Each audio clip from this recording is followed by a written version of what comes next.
October 12th, 2:17 a.m. The air in the secure server room was humming, not just with cooling fans, but with the silent, invisible current of a digital intrusion already underway. Inside a heavily encrypted chat room, a single line of text materialized. Assets secured. 0-day confirmed. This wasn't a government operation. It was a transaction. What was secured, what this 0-day meant, and who just paid a king's ransom for the key to a global network, that's the story you haven't heard. How does a single line of code, hidden inside an unpatched operating system, become worth more than a small nation's annual budget?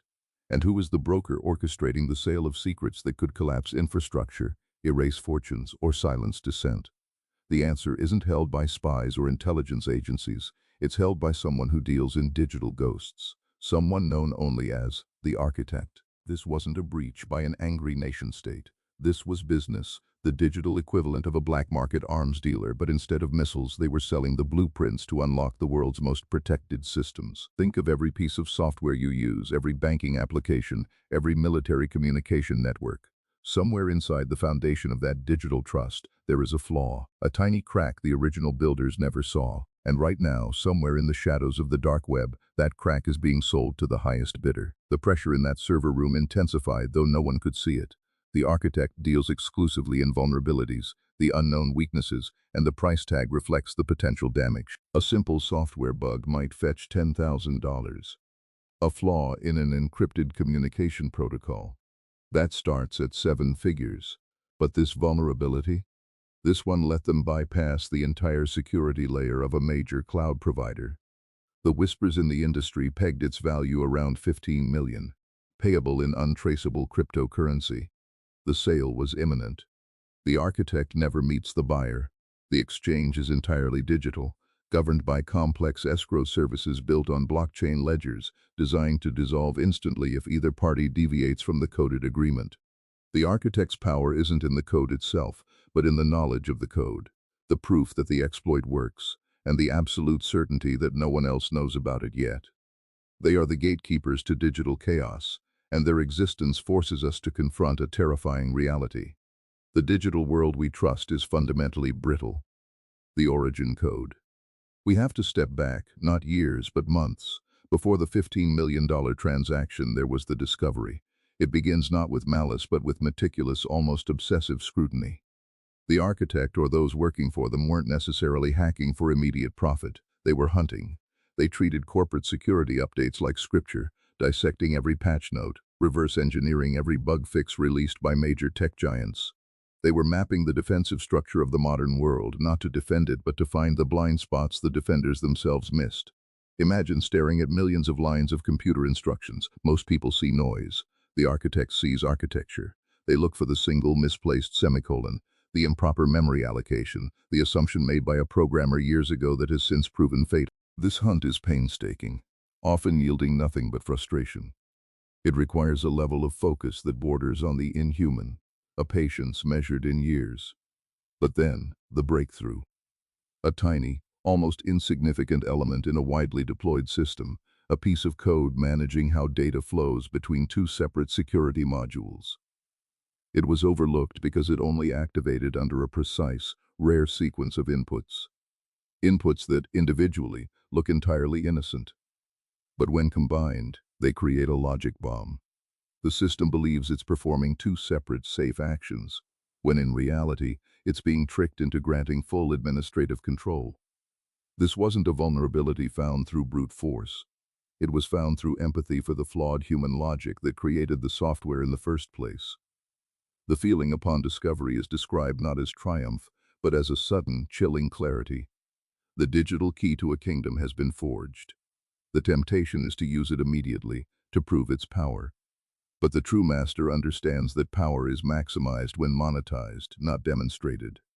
Demonstration invites immediate patching and destroys the asset's value. The marketplace protocol. The next phase requires establishing credibility in a space where credibility is the only currency that matters. The exploit broker market is not a public website. It operates in deeply nested, invite-only forums. Gaining access is the first test. You need established contacts, verifiable proof of previous, smaller successes, and an understanding of the market's ruthless etiquette. Betrayal means digital exile or worse. The architect uses layers of digital proxies, bouncing their connection across compromised servers in dozens of countries, ensuring that tracing the initial point of entry is impossible. The physical location of the operator is irrelevant.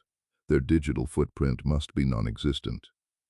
When the zero-day vulnerability is ready for market, the secret flaw documented, functional proof of concept code prepared, it is presented to a select group of vetted potential buyers. These buyers fall into distinct, dangerous categories. First, the nation-states, those looking for strategic intelligence advantages. They pay high, but they demand exclusivity and often have long-term surveillance demands. Second, the cyber mercenaries, organized crime groups looking for high-value financial targets. They are fast, efficient, and less concerned with geopolitical fallout. And finally, the most volatile group, the ideological actors, those who want chaos for its own sake, often paying in volume rather than sheer price, seeking maximum disruptive potential. The architect sets the terms. Full payment held in escrow until the buyer successfully executes the exploit on a pre-agreed, isolated target environment. If the exploit fails, the cryptocurrency is returned. If it succeeds, the payment unlocks, and the exploit code is instantly wiped from the escrow servers, the transaction complete, leaving no traceable artifacts behind. It's perfect, cold-blooded commerce. The price of silence. The $15 million offer arrived not from a government IP but through a sophisticated shell corporation funneling funds from a cluster of offshore digital wallets. The buyer's message was terse. We need unquestioned access to the xCloud environment by the end of the week. Failure is not an option. This implied they were likely a major corporation facing industrial espionage or a rival nation preparing a massive economic strike. The urgency itself confirmed the vulnerability's extreme potency. The architect initiated the escrow. For 3 days, the digital world held its breath, unseen by the billions relying on that cloud infrastructure. The architect wasn't worried about being caught by the authorities. They were worried about the vulnerability being discovered by the vendor first. The race against the patch. Every day that passed without the vendor releasing an update confirmed the 0 days viability. The tension during this period is almost physical, even when conducted entirely through keyboard interactions.